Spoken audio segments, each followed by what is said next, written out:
Because cutting में आपका पूरा डाइट, उसमें कोई चीट नहीं हो सकता, और डिसिप्लिन और आपकी एक्सरसाइज बहुत इम्पोर्टेंट रहती है। आज सुबह ही मैंने ब्लड टेस्ट कराए। हम थोड़ा सा क्या है कि बॉडी को मतलब ट्रांसफॉर्मेशन के लिए कुछ एक्स्ट्रा चीज़ें भी डालते हैं। मैं उनका नाम आप लोगों को नहीं बता सकता क्योंकि कुछ चीज़ें ऐसी हैं कि वो प्रो लेवल के लोग ही यूज़ करते हैं, तो उस टाइम डिपेंड करता है कि आपका डाइट और एक्सरसाइज बहुत। कटिंग में ही आपकी बॉडी का पार्ट निकल के आता है और वही आपको दिखाएगा कि आप कितने असली प्रो लेवल के प्लेयर हो। तो एक चीज़ और भी है, जो बात आप कर रहे हो कि प्रो लेवल की, ये तजुर्बा तो आपको रहा है पास्ट में। आपने एक पहले भी शायद चैम्पियनशिप कह सकते हैं बॉडी बिल्डिंग की, उसको भी आपने जीता है। तो उस टाइम का जो वर्कआउट था या उस टाइम का जो एक्सपीरियंस था, तजुर्बा था, और जो आज कर रहे हो, तो बहुत सारी चीज़ें डिफरेंस लगती होंगी बीच में करते समय कि हाँ यार मैं उस टाइम इसको इस तरीके से कर लेता था और आज नहीं कर पा रहा हूँ, तो मुझे क्या चेंजेस करने हैं अपने अंदर। नहीं दीपक भाई, बहुत अच्छे क्वेश्चन आपने पूछा। देखिए 4 साल पहले मेरी एज थी 31 और अभी मेरी जो एज है वो 35। तो एक तो 4 साल का जो डिफरेंस है जिसमें आपकी एज बढ़ी है ना, तो उसमें आपको पता चल जाता है कि भाई आपके जो आफ्टर कंप्लीट जो आपकी बॉडी को फेस करनी पड़ती है। तो मैं ओपनली बोलता हूँ कि मेरे जॉइंटों पे बड़ा इफेक्ट पड़ा है, खासकर मेरी जो बैक प्रॉब्लम थी वो इंक्रीज हुई है। तो इसलिए मैं हमेशा वेट भी थोड़ा हल्का रखता हूँ। 4 साल में एक डिफरेंस हो रहा है कि मैं डाइट उतना पूरा नहीं कर पाता हूँ, क्योंकि क्या होता है एक एज इफेक्ट जब आपकी बॉडी में आने लगता है या आपकी एज जब आगे बढ़ रही होती है तो आप बिना कार्ब्स के नहीं रह सकते। तो इसको हम क्या लापरवाही बोल सकते हैं या मोटिवेशन की कमी कि प्रॉपर वो नहीं कर पा रहे हो फॉलो? मतलब आप इसको लापरवाही कह सकते हैं, क्योंकि मैं तो मोटिवेशन के मामले में मैं हमेशा अपने आप से ज़्यादा किसी को मानता नहीं हूँ। एप्पल के जो ओनर हैं उन्होंने एक बात बोली है कि अगर आप एक लेवल पे आने के बाद आपको मोटिवेशन की नीड पड़ती है तो मेरे ख्याल से आप खुद आगे कैसे बढ़ गए इतना। तो मेरा मानना है कि आप खुद एक अच्छे एथलीट रहे हो, हाँ आप लापरवाही जोड़ सकते हैं, क्योंकि क्या है सराउंडिंग ऐसी हो जाती है, इन्वायरमेंट ऐसा हो जाता है, माहौल आपका ऐसा हो जाता है। और आप देखते ही हैं कि सुबह ऑफिस और कंपनी, उसके बाद क्या है कि क्रिकेटर रहा हूँ तो क्रिकेट वाले लोगों से जुड़ा रहता हूँ, और समाज सेवा के बहुत ऐसे काम हैं जो छोटे छोटे मैं करता रहता हूँ।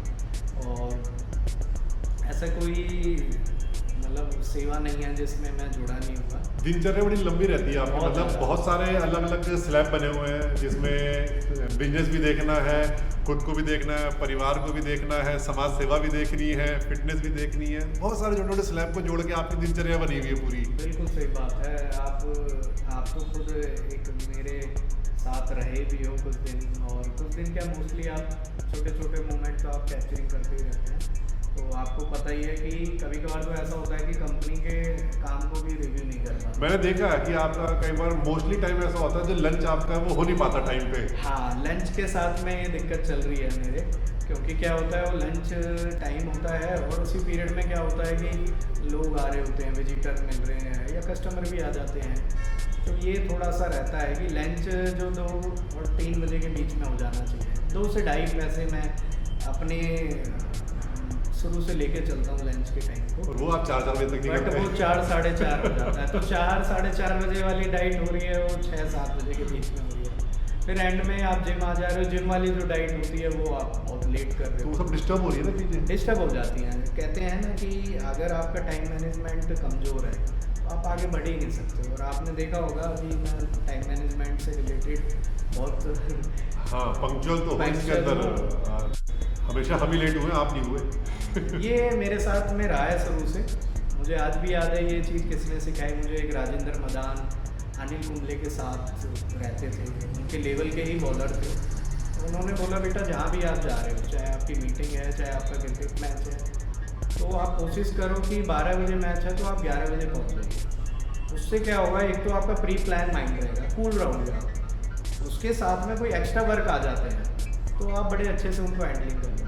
अब आप 12 बजे निकल रहे हैं, 1 बजे आप ग्राउंड पहुँचेंगे, उसके बीच में ऐसी ही खुद घबराहट होने लगती है। तो इससे तो मेरे परिवार वाले भी परेशान हैं। ये इफेक्ट क्या है बच्चों पे भी आता है। 1 बजे उनको कहीं जाना है तो मैं 12:30 उनको बैठा लेता हूँ कि भाई चलिए। अब वो घबराने लगते हैं कि यार डैडी बोल रहे हैं तो लेट ना हो। तो वो आनी चाहिए बॉडी में। हो सकता है अभी उनको दिक्कत हो रही है बट इन फ्यूचर में उनको पता चलेगा कि कितना अच्छी चीज़ थी। हाँ, जो कि तो ये टाइम के लिए पंक्चुअल रहना, और ये तो खैर हमारे देश के अंदर होता है, कहीं 10 बजे पहुंचना, अरे बोले कौन आया होगा। ये कल्चर भी आपको मैं कल्चर सही बताऊं कि हमारे जो राजनीतिक से जो लोग जुड़े हुए हैं उन्होंने बना दिया है।